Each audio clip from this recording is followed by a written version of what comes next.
Hey guys, welcome back to Haven. We do have a clear goal, and that is to head to Valroyo, but I talked to a friend of mine who has played all of the Dragon Age games before, and apparently if there is a dialogue wheel, I must exhaust it, because apparently I will not have the option to talk to everybody, after certain stages of the game have passed. I've been told to, basically, if I'm going to travel to a different place, I should talk to everyone. If I'm coming back from a different place, I should talk to my companions. I've travelled to a different place, I should talk to my companions. So we're going to start with Cassandra, and we're going to go through all of Cassandra's dialogue wheel, and then we're going to go through all of the other companions' dialogue wheels that we can. Okay. Do you need something? I think I've already gone through this I have some one. more questions.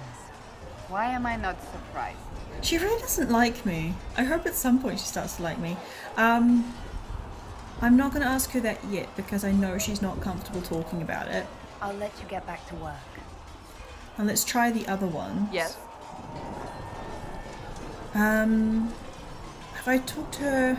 I'm not sure if I asked her last time about Seekers or the Chantry. Can you tell me more about the Seekers?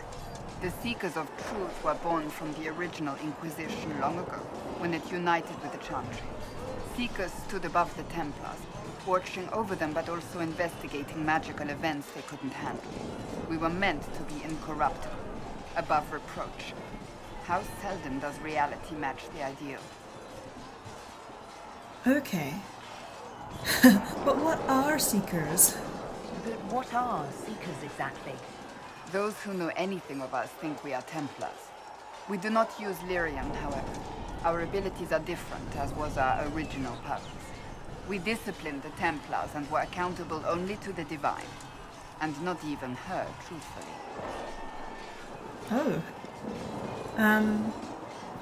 They did a bad job. Then who watched you? So you led the Templars. Can I ask all of them? I'm kind of interested. If she wasn't held accountable by the Divine, then who? So nobody ever watched over the Seekers? It was the Divine's duty, but she could only do so much when the truth was hidden from her. The Templars have always feared us. When a Seeker arrived at a circle, they knew trouble was afoot.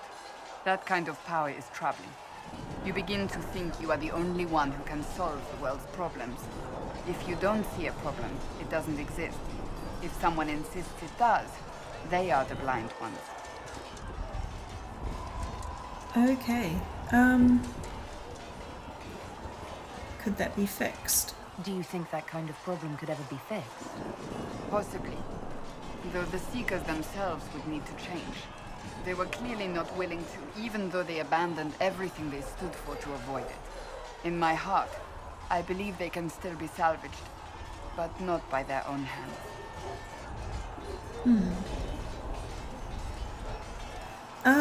How do you become a Seeker? How does someone become a Seeker? Most Seekers begin training in their youth. I was much older, an exception due to my noble birth. We train rigorously for years. Our bodies and minds must be elastic to undergo the vigil, and most fail even then. What's the vigil? Is the vigil some kind of initiation? It is the rite every Seeker must go through in order to summon their gifts. A full year of fasting, prayer, and separation from all distractions, including other people. We empty ourselves of all emotion, focusing only on the purity of our devotion. And the moment it finally ends, it's wonderful. Faith realized. I cannot put it into words. She sounds really moved by it. I'm not going to tell her she was delirious. It does sound wonderful. I don't know if fasting for a year sounds wonderful. Was it magic? She'll like me more if I say this one, though. But I'm curious. No, she's a warrior. She won't like that at all. I wish I could experience that. If the vigil was not so arduous, I'd say more should attempt it. What if mages never needed to fear possession by demons? I'm told it is impossible, however. I suppose I'll never know the truth of it now. Ooh, what abilities do you have? You mentioned that Seekers have different abilities than Templars. Entirely.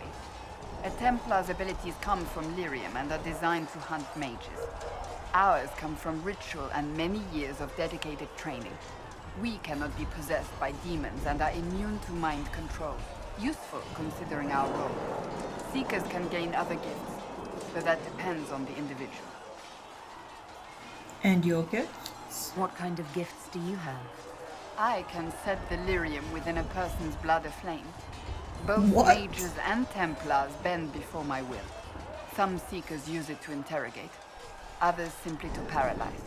Once there was a Seeker who could use it to kill. That particular gift is considered rare. She can set their blood aflame. That sounds like magic to me. Why did your order turn against the Chantry? We originally united with the Chantry through a treaty that stated they would keep mages under control. It was felt Most Holy had tacitly allowed the Circle of Magi to vote on its independence, thus breaking the treaty. The Seekers saw themselves as justified, and they led the Templars into a war of righteousness. You disagree? You sound like you disagree. We knew what was happening at Kirkwall, where the Mage Rebellion began. We looked into reports of Knight Commander Meredith's harsh treatment of her charges years earlier. But we found so many shocking cases of magical corruption, it was decided her actions were justified. If we'd been there when it happened, if we'd looked harder at the root causes... Oh. It was inevitable, I agree with you. You cared deeply about it. Mages should be free. I want to say mages should be free, but I also want it to like me. Suitable. If I say that, if I just acknowledge how she feels about it, that should be okay. You seem to care a great deal about it. Too much, if you ask the rest of my order. When faced with a problem, the Seekers would close ranks and crush it. We would find an answer, but only once we felt we weren't being coerced. The moment the mages voted for independence, our response was predictable. It was difficult to watch. I've no more questions. That's not necessarily You true. need something. I just want to see if there are any more questions in this Chantry line. May I ask you about the Chantry? It is difficult to say what becomes of the Chantry now. They have no Templars, no leadership, and no one left who is worthy of succeeding the Divine. It has fallen apart when everyone needs it the most. I ache to think what this will mean in the days to come. Have I not asked her these questions before? Should the Chantry be saved? Will there be a new Divine? Who is Chancellor Roderick? Why did you leave the Chantry? I kind of want to ask her who this Chancellor Roderick is. What influence does Chancellor Roderick really wield? He's a bureaucrat, responsible for communicating the Divine's will to the rest of the Chantry. Therefore, he's accustomed to the clerics hanging on his every word, hoping his influence will benefit them. Despite that, Roderick is not a bad man. He's frightened, and believes his place is to fill the gap left by Most Holy's death. Some might agree. As far down the chain of command as he is, there is no one left above him. But will he be a problem? How big a problem could he be? No more than he is already. He sent his message to the College of Clerics. That is the only card he had to play. Dealing with him further only lends him credibility he doesn't deserve. Will there be a new Divine? Will the Chantry replace Divine Justinia? They will try. Once the priests withdraw for the Grand Consensus, it is against Chantry law for them to emerge without naming a new Divine. Sometimes it takes days, or weeks, or even months. The problem now is that no clear successor to Justinia exists. All worthy clerics died with her at the conclave. And if they don't agree? So what happens if they can't agree on someone? Theoretically, they will argue until exhaustion takes them or they see reason. Practically, however, if the Grand Consensus goes on too long, the Chantry will crumble. Any cleric with ambition but little sense will see this as her one chance. and plenty of such clerics exist. We shall see what happens. The Inquisition must act in the meantime. Ooh, would you serve a new divine? If they do choose a new divine, will you serve her? That depends on whether she would have me. I am a rebel now, remember? And even if she would, I do not know. It would depend on what type of divine she is. I am no longer in a position to follow blindly, and no new divine could expect such obedience now. Why did you leave the Chantry? I'm surprised you rebelled against the Chantry. I left my own order when they took the wrong path. It is no different. But in neither case did I stop caring. Indeed, I care so much that I feel drastic action is necessary. I suppose history shall one day judge my actions. Okay, should the Chantry be saved? Do you really believe the Chantry is worth preserving? I do. Though I understand how someone born outside of human society might think otherwise. Cast the Chantry aside and new problems replace old ones. We will have learned nothing from history. The people need stability, and the Chantry needs a new purpose. Andraste had a dream for us. It can still be achieved. What new purpose? So, what should this new purpose be? A dedication to what is truly important. Instead of building cathedrals and sewing gowns for the divine, the Chantry used to spend its coin feeding the poor. If we are to spread the Maker's word across the world, we must do so with open hearts and open hands.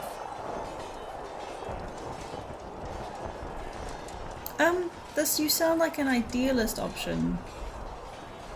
I hope that Ithilien isn't negative, because, you know, Cassandra's ideas are good. That sounds rather idealistic of you. Does it? I do not think it's so unachievable. The Chantry has many good, honest people. They just need direction and inspiration. They need to be freed from centuries of adherence to tradition and ceremony. A chance for renewal is at our fingertips. It does not have to come with utter chaos. Okay. Thank you. Okie dokie. So, let's talk to Varric. I feel like we've exhausted Varric's dialogue wheel already. Walk safely, Herald of Andraste. He's up one level, isn't he? I'm curious to go inside here. There's a question mark. Is my inventory full though? 55, okay. That didn't do anything. Yeah, no, that didn't add anything. I wonder why it had that, sorry, not question mark, exclamation mark. I wonder why that was there. Good luck sealing those rifts. Oh, can I talk to you? Hello? He had a bubble above his head. Okay. There's Varric. Need something? I feel like I've already done this red lyrium one. Thanks, Varric. No problem. Yeah, nothing more to say to Varric.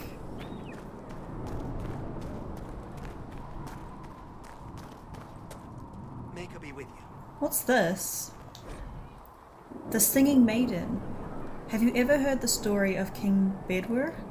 Bedwyr, like most kings, was a man of great pride, who expected nothing but complete loyalty from his subjects.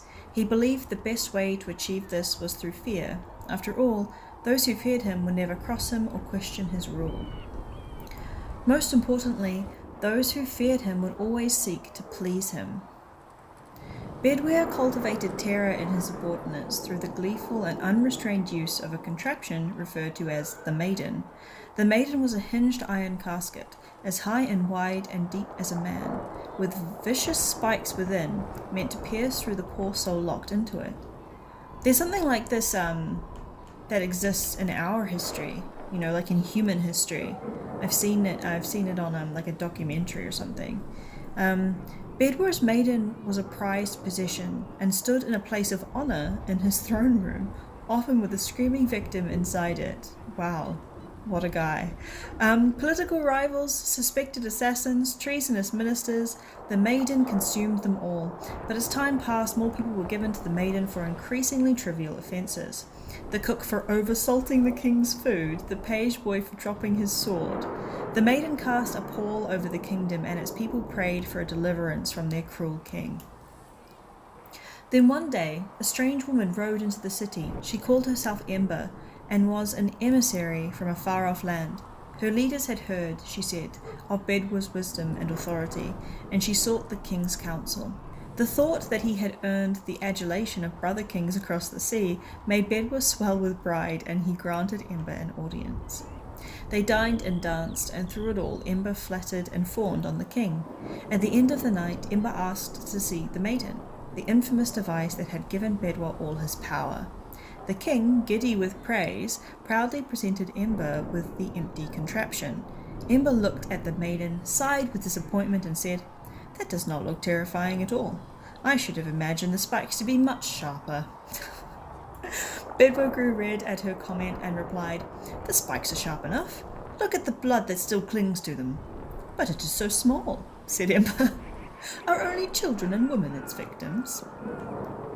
Bedwar grew redder still and replied, "Of course not. The Maiden has devoured many men."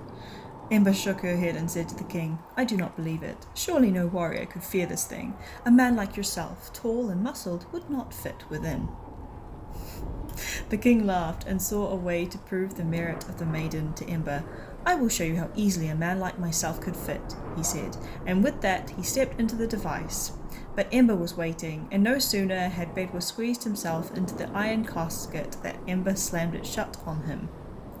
Ember took the Maiden, with the screaming Bedwar inside, through the castle and down into the city, and the people, finally free from the king's tyranny, cheered and danced to the singing that echoed through the streets until Bedwar was dead, and it finally stopped.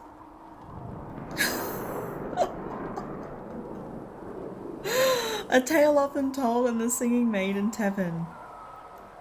Well, that is some karma. That is some karma, mate. I wonder... Just returning the cups, Flissa. Thank you for bringing us drinks. Hello? I'm just wondering if I can actually talk to her now. Oh, Maker, you're here. You're the Herald of Andraste. And you were sent to shame us for mistreating the elves. I pay my elves good and proper, you should know. Friend of the alienage and all, and... I mean, I'm Flissa. Can I get you a drink? I did actually talk to her before, I think in like episode 2 or something. I'm actually Dalish. The Maker sent me to help. Relax, Flissa. I kind of want to say that. I'm actually Dalish. Relax, Flissa. It's all right, Flissa. I won't do anything frightening. If you wanted to close the breach, I wouldn't mind. We As I do. said, We I'm do Flissa. want that. The Inquisition soldiers needed a place to unwind, so Leliana brought me in to set up a tavern. Nothing fancy, but it's safer for the soldiers than looking for trouble in some village. How do you know Leliana? You said Leliana asked you to run an Inquisition tavern. How did you meet? Dumb luck, mainly. I managed an inn back in Denner Inn. When I heard interesting gossip, I passed word to Leliana. Sometimes it was helpful. She asked if I wanted to own my own tavern, and I said yes. I didn't realise she meant that. I've already asked her what can I find in Haven. I'm pretty sure. Farewell. Goodbye. Yeah. Oh, more stuff. A tale of the Frostbacks. Even mountains had a heart once. When the world was young, Korth, the Mountain Father, kept his throne at the peak of Belinus, the mountain at the centre of the world, from which he could see all the corners of earth and sky, and he saw strong men become weak, brave men grow cowardly, and wise men turn foolish for love. Korth devised a plan that he might never be betrayed by his own heart, by taking it out and hiding it where no soul would ever dare search for it. He sealed it inside a golden cask, buried it in the earth, and raised around it the fiercest mountains the world had ever seen, the Frostbacks, to guard it. We're in the Frostbacks. We're in the Frostbacks right now. But without his heart, the Mountain Father grew cruel. His chest was filled with bitter mountain winds that shrieked and howled like lost souls. Food lost its flavour, music had no sweetness, and he lost all joy in deeds of valour. He sent avalanches and earthquakes to torment the tribes of men. Gods and men rose against him, calling him a tyrant, but with no heart, Korth could not be slain. Soon there were no heroes left, either among men or gods, who would dare challenge Korth. The Lady of the Skies sent the best of her children, the swiftest, the cleverest, and strongest flyers, to scour the mountain for the missing heart, and for a year and a day they searched. But sparrow and raven, vulture and eagle, swift and albatross returned to her with nothing. Then the ptarmigan spoke up and offered to find the god chief's heart. The other birds laughed, for the ptarmigan is a tiny bird, too humble to soar, which spends half its time hopping along the ground. The lady would not give the little creature her blessing, for the mountains were too fierce, even for eagles, but the ptarmigan set out anyway.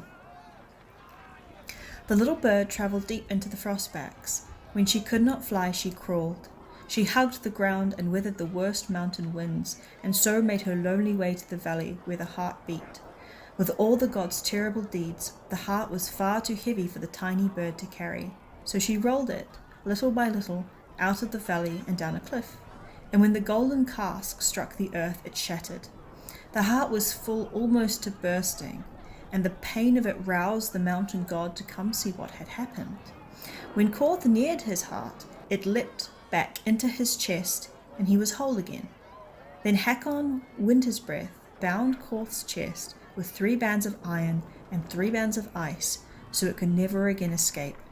And all the remaining gods named the ptarmigan honoured above even the loftiest eagles. The ptarmigan, a Navarre tale from Ferelden, Folklore and History by Sister Patrine Chantry Scholar. Resources found here, Alfruit and Iron. That is a really nice little story. You okay, mate? You had one too many. I think so. He's just chilling out on the door there, having a rest. Hey, Solas. What can I do for you? Tell me about the Fade. What do you know about the Fade? A great deal, from my wanderings. There are few hard facts, but I can share what I have learned. They're standing shoulder to shoulder. Tell me about the breach. I'd like to know more about the breach. Simply put, it is a tear in the veil between this world and the Fade, allowing spirits to enter the world physically. Small tears occur naturally when magic weakens the veil, or when spirits cluster at an area that has seen many deaths. But your mark allows you to exert some control over the breach. That means it was created deliberately. Tell me about the veil. I'd like to know more about the veil. Circle mages call it a barrier between this world and the Fade, but according to my studies in ancient Elven lore, that is a vast oversimplification. Without it, imagine if spirits entered freely. The Fade was not a place one went, but a state of nature like the wind. That sounds somewhere between marvelous and strange, actually. Let's go with marvelous. It sounds like it would be wonderful. And dangerous. But yes, a world where imagination defines reality, where spirits are as common as trees or grass. Instead, spirits are strange and fearful, and the Fade is a terrifying world touched only by mages and dreamers. I am glad that I'm not alone in seeing the beauty of such a world, along with the obvious peril.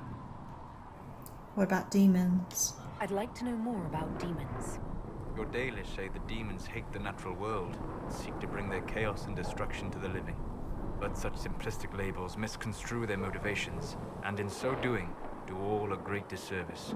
Spirits wish to join the living, and a demon is that wish gone wrong. I'm not saying I don't care.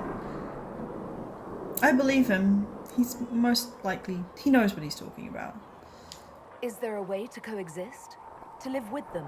If not in peace, at least without such active confrontation. Not in the world we know today. The veil creates a barrier that makes true understanding most unlikely. But the question is a good one, and it matters that you thought to ask. We'll talk later. Goodbye. Because from what I understand, in his time, there was no veil, and the spirits were, I think, as common as trees and grass, is what he said. So, would have been something. Would have been a very different world. There was no word for heaven. There's a few people to talk to. Leliana, what you doing? Climbing on some barrels? Did you need something? Oh, you're Justinia's left hand? They called you the left hand of the divine. That they did. What of it?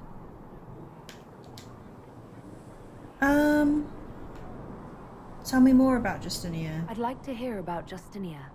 What was she like? A friend. A mentor. Like me, she had secrets, made mistakes. It made her human. I think her followers responded to that.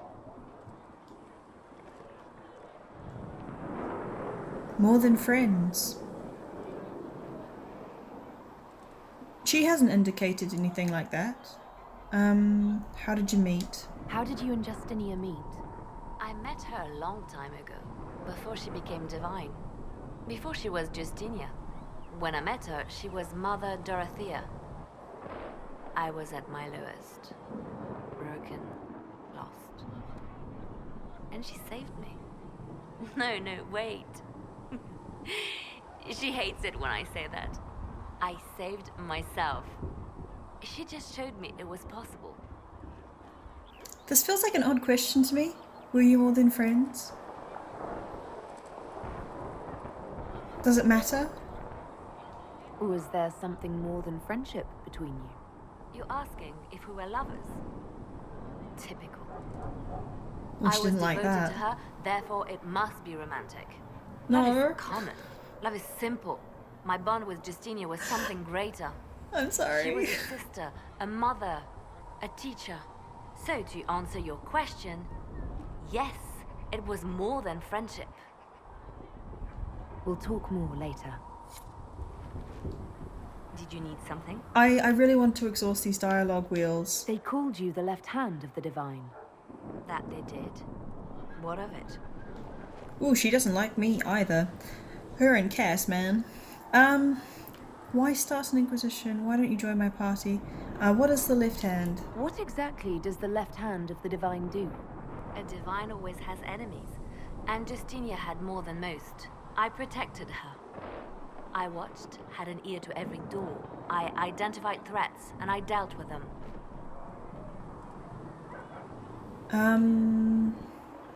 Why so many enemies? Why did Justinia have so many enemies? There were many who felt she was unfit to be divine. She had a past, a worldly life. Unlike many, she wasn't given to the Chantry as a child.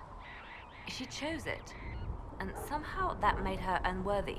And because they thought she was unworthy, they wished her harm. Oh. Was she evading my question? Sounds like a spy master, that's a bit shady. Surely this one's got to be a compliment since she is a spy master. So you were her spy master too? I handled difficult situations that couldn't be resolved through more delicate means. Why start an Inquisition? When Cass started the Inquisition, didn't she? What is the point of an Inquisition? Justinia would have started the Inquisition if the Divine Conclave failed to restore peace. She hoped that with enough support, we could challenge the very tenets of the Chantry. She wanted the Chantry to treat the mages fairly. But sometimes I wonder, why stop at mages? The Chantry has committed many injustices. If we're going to change it, why not change the whole thing? It's just a thought. None of this will be possible if we fail. Changing the whole thing is great, but people do not like change. You have to do it little by little. Which it can be a shame, but what can you do? I'm sorry she died. I'll try my best. Will that happen? We're not going to fail. I'll try my best. I'm going to express my sympathies because I did not express my sympathies properly the first time I spoke to her. I'm sorry she didn't live to see the Inquisition. So am I. Why don't you join me in the field? I could use the left hand of the divine at my side out there. Every agent out in the world is my eyes, my ears, my blade. Wherever my people are, I am also. Coming with you, leaving my post, would blind and bound me. Do you see? She's got really cool knees. Look at the stars on her knees. You've got some cool knee pads, man. We'll talk more later. I like your starry knees. Oh, I should ask her about Did you need updates, something? right? Any updates? Anything I should know? I've nothing to report at the moment. Okay, I'll leave you to your work. okay. And we've got Cullen over here, and we can't talk to him, I'm I will sure keep of the it. peace while you and the others appeal to the Chantry in Stand only Valroyal. in places Better you ready have yourself blessed. for the blade. Sing You will be only rightly the words assigned. you place in my throat. Oh, way too many people talking at once. Way too many people talking at once. Okay, who else is around? Oh, we talked to all the people. Let's go talk to Josephine.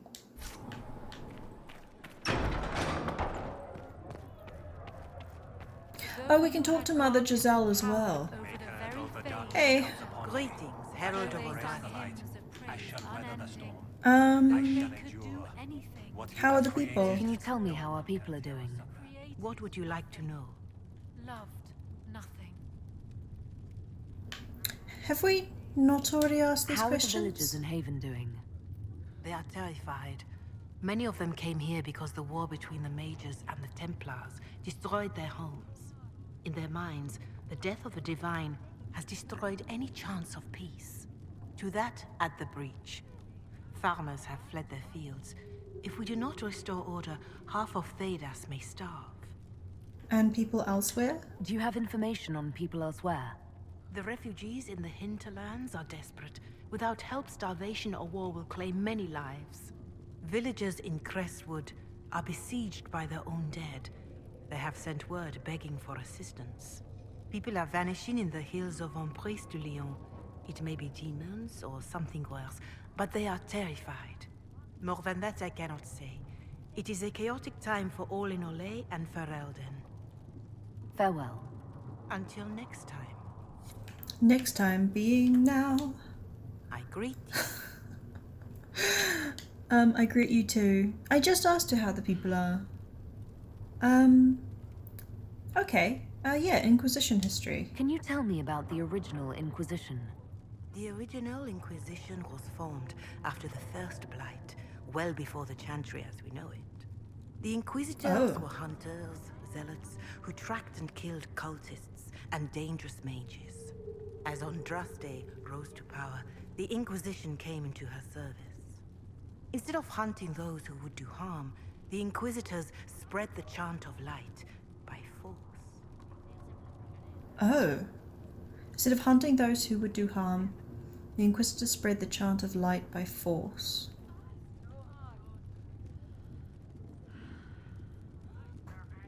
That's not good. That's awful. We're named after that? No wonder everyone is so nervous around us. Who chose that name? Divine Justinia herself. I understand that this was not a popular decision. In any case, once the chant of light had spread far and wide, there was less need for zealots.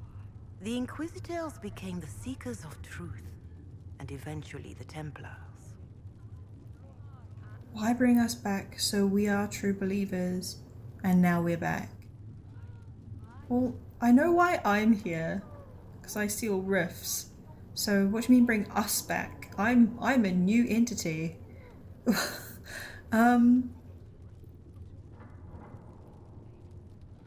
This is a dark chapter of history for the Divine to revisit. Do you know what impresses me most about the original Inquisition? They fought horrific battles, killed and died for their cause, and when it was time, they put their swords away. Perhaps the name was Divine Justinia's message, that when the Inquisition is needed, it will strike without mercy. But when its work is done, it will put its sword away. Very wise. Let's talk about the Chantry. Growing up Dalish, I heard little about your chantry. Can you tell me about it? Of course. Too many think that the chant of light should only be sung by humans. The truth is that knowledge of the Maker and Andraste should be open to all who wish to learn of him. We believe the Maker created us, and that mankind's sinful nature caused him to turn away. With Andraste's blessing, the Maker will forgive mankind once the chant of light is sung from all corners of this world. Okay. Oh, why only human women? Oh, that's they only allow divines to be women, right? How do you view magic? What about exalted marchers? Let's ask this one. Why does the Chantry allow only human women to become priestesses? The official doctrine is that elves and dwarves have turned further from the Maker than humanity. And as for men, the chant holds that they are more vulnerable to anger or passion. But in truth, it is simply political, added after Andraste's death, like too many of our beliefs. If you believe that, fight. I want to ask all of these. If you don't believe these restrictions are what Andraste wanted, why haven't you tried to change them? Has the current state of the world not taught you the folly of fighting too many battles at once? I chose to use what power I had to help peasants forgotten by the nobles of Orlais. I believed there would be time to address their inequality under the Chantry once we had saved them from starving. Yeah, saving people from starving is important. I agree with you there. But wasn't Ethelwyn asking her, like, why hasn't she challenged this previously, like before all this rift stuff? I mean, I don't expect you to address it right now, Mother Giselle. I just thought she would have addressed it before if she really cared. How do you view magic? Yeah, let's ask that. What is your stance on magic? Andraste put it simply. Magic must serve man, not rule over him. However, those words must be put into the proper historical context. Andraste led a rebellion against the Tevinter Imperium, whose magisters controlled most of the world at the time. Even then, she never called for all mages to be put to death. She believed in peaceful coexistence. The Chantry is more stringent. I don't recall the Chantry being as tolerant of magic as you describe. No. The Chantry is an imperfect vessel, pulled in every direction by those who would steer its course. Yet the Templars rebelled precisely because divine Justinia was not restrictive enough. Perhaps the Inquisition will find a better way. Okay. What are the Exalted Marches? This is new to me. There were calls for an exalted march to put down the Mage Rebellion. What was your opinion? It was ignorant gossip. An exalted march only succeeds when it carries the will of the people. Even then, it cannot be undertaken lightly. People are too easily frightened. We cannot destroy everything they fear. An exalted march is justified only against a true threat to this whole world. It is an offense to the Maker to use it as a political bludgeon, or as a means of spreading the chant of light. A march destroyed the Dales. Is that where my clan was or is? A pity voices like yours were not louder when an exalted march crushed my people. That is a hotly debated matter in some circles of the Chantry. Your people had conquered Mont-Semelde and threatened Valreo itself. They were not helpless victims. But even then, Orlais was the only nation to provide troops. It was hardly an exalted march of all the faithful. The Maker wishes his world to spread by example, not by war. We win no converts with blood. That is true. Farewell. Maker go with you. That was interesting. I'm learning a lot about the lore here. I'm really enjoying it. If you're not using them later, Zegrit is willing to pay. I don't feel comfortable letting parts from demons be available for sale. To be honest, I'm not sure who would buy them. Me, probably. I'm Minaeve. You've brought back some fascinating things. We're putting them to good use. I found something for you. I found something the demons left behind. Can you use it? Yes, that's very helpful. Just leave it there and the Tranquil and I will examine it. She has the coolest voice. Hello? Hi. Can I help you with something? She's like, leave me be now. Leave me to my work. I've asked her all of those before. I'll speak with you later. Thank you again for what you've brought back. You're welcome. Do I have more? Thank you. Bowstrings removed. Is that it? Ooh, my influence increased. Hey, Josephine. Good day to you. Anything to report? What do the people make of us? Despite our fame, we're low on steadfast allies. We must aim for more.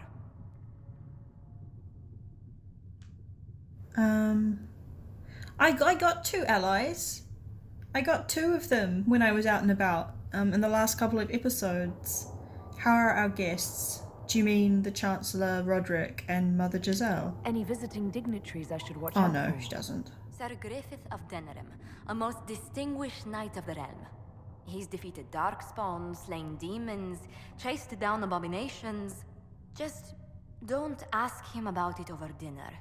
He spares no detail. I haven't seen a Denerim about. Greetings. What do the people make of us? Despite our fame, we're low on steadfast allies. We must aim for more. What about our allies? Any thoughts on the people here? Who did you mean? Oh, okay, let's talk about our warriors. She's gonna give me gossip. Let's gossip about Cullen. Commander Cullen came to mind. The commander is an intelligent, cautious man. I'm grateful he's in charge of our standing army.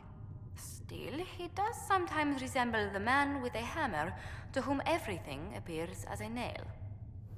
Okay. What about Cass? I was thinking of Cassandra. Seeker Pentagast is a princess of the Kingdom of Nevada, although that barely seems important to her. She was not interested when I asked if we might make use of her royal relations. Still, the Inquisition would not have formed without Cassandra. She's an extraordinarily driven woman. It's funny how annoyed Josephine is that Cassandra will not use, like, her contacts. What about Solas? What's your impression of Solas?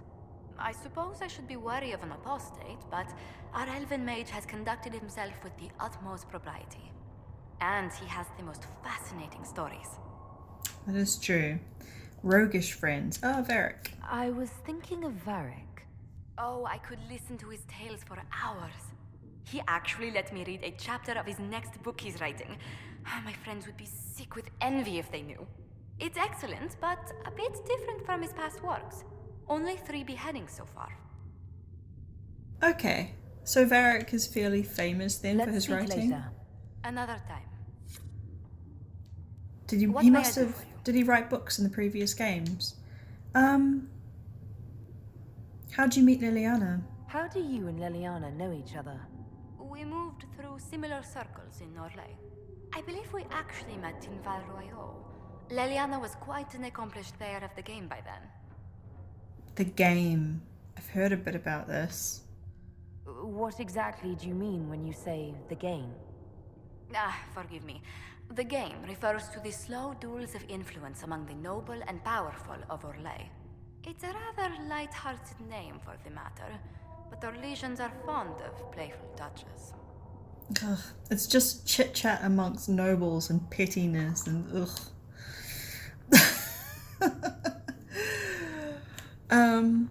What would Solas call it? Necessary? What brought you here? Tell me how you came to work for the Inquisition again. I'd been considering leaving my post in Antiva for a new challenge when Leliana recruited me. There's such unrest in Talos, and the Inquisition seems a promising method to stop it. It's to everyone's benefit if we prevent the Mage-Templar conflict from spreading further. Is order why you signed on? So was it the prospect of stability that drew you here? The full impact of the Mage Rebellion has yet to be felt, and that was before the death of the Divine. The violence must be curbed before we see it turn to full-scale war. It is now fight. I absolutely agree. Perhaps it's necessary. I agree. We've got to stop the fighting. I can only imagine the bloodshed if it escalates further. I'm afraid history holds many examples of what will happen if it does. Mate, I've seen it out in the hinterlands. It's awful. Tell me about yourself. Oh, she won't? Oh, What does your family do? Tell me about your work. Do you believe I'm holy? Tell me about your work. What did you do before coming here? I had the great honor of serving Antiva's crown as ambassador to Orlais. I'm also first in line to become the head of House Montilier, though my siblings attend to our mercantile affairs. Are you doing this for Antiva? How strong are your past loyalties? I would never have given up my position if I did not intend to fully commit to the Inquisition. We cannot fall back on borders. Antiva is as threatened as any country by the rebellions. If anything, the alliances I forged there may help our current cause. Will we have other causes? Do you think the Inquisition will continue after we seal the breach? If we prove ourselves by healing the breach, people may turn to us for other things. Protection, counsel, justice. The Inquisition offered these once to those in need. Mother Giselle would have us lay down our swords once we were no longer needed, though. What does your family do? What business are the Montiliers in exactly? We began as merchants. My ancestors founded the first trade routes to Rivain. We once sent entire fleets across the Waking Sea. Once? But not anymore. No. These days, our vessels are a touch more modest. Do you believe I'm holy? Tell me, do you believe I was saved by Andraste at the Temple of Sacred Ashes? I should much like to believe so, Your Worship. The Don't miracles call me your Andraste worship. performed were so long ago, they're difficult to picture. If it were truly her and the Fate who saved you, well, in any case, many already believe you walk in the Maker's light. Okay. Let's speak later. Goodbye. Okay. So, I think that we've spoken to everyone now. And one thing I want to do before I go to Val Royeaux is I want to have a look at what armor and weapons we can craft and sell things that I don't need anymore. So I'm heading to the blacksmith, but I do need to stop the episode there, and we will go to the blacksmith in the next one.